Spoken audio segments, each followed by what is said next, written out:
નડિયાદમાં ગતરોજ એક ખાનગી ચેનલના પત્રકાર પર હુમલો કરવામાં આવ્યો હતો, જેમાં પત્રકાર પોતાના પરિવાર સાથે કારમાં જતો હતો અને તે સમય દરમિયાન એક ડમ્પર ચાલકે ઓવરટેક કરી અને અકસ્માત સર્જ્યો હતો, જે બાદ પત્રકારે તેમને રોકતા ડમ્પર ચાલકે અન્ય લોકોને બોલાવી અને તેમના પર હુમલો કર્યો હતો। ત્યારે પત્રકારની પત્નીએ 100 નંબર પર કોલ કરતા પોલીસે કોલ ન ઉપાડવાનું પણ જણાવ્યું હતું અને જે બાદ નડિયાદના આગેવાનો પત્રકારની વહારે આવ્યા હતા।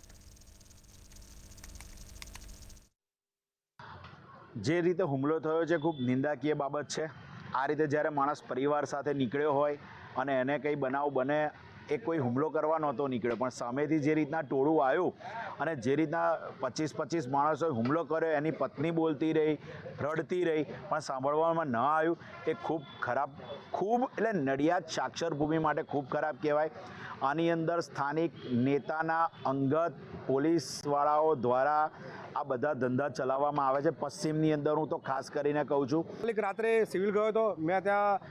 જોયું કે કરુણેશભાઈ પંચમેદી જે એકદમ નિષ્ઠાવાન પત્રકાર છે, જેમણે ક્યારે કોઈ ભેદભાવ કોઈ જો રાખ્યો નથી, તો એમની પર જે ટોળાથી હુમલો કરવામાં આવ્યો, જાનથી મારી નાખવાનો હુમલો કરવામાં આવ્યો, તો કેમ? મારે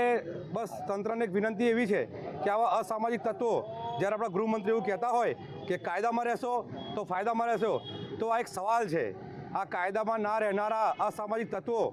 જે લોકો આ રીતે નંબર વગરના ડમ્પરો ફેરવે છે, એવા ઘણી જાનહાનિઓ અને લોકો મરી ગયા છે ડમ્પર નીચે આવવાથી કે જેમનો કોઈ રેકોર્ડ નથી, તેવા ડમ્પરો પર પહેલાં તો પ્રતિબંધ આવે।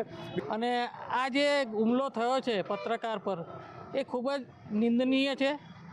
કારણ કે આવો હુમલો પત્રકાર ઉપર થાય તો જાહેર જનતા, જે બીજી નોર્મલ જનતા પર હુમલો ક્યારે થઈ શકે, કોણ કરાવી શકે, એ શોધવાનું કારણ છે। અને એ શોધવાનું કારણ પોલીસ ખાતાનું છે, સરકારનું છે, અને આનો ઝડપથી નિર્ણય આવે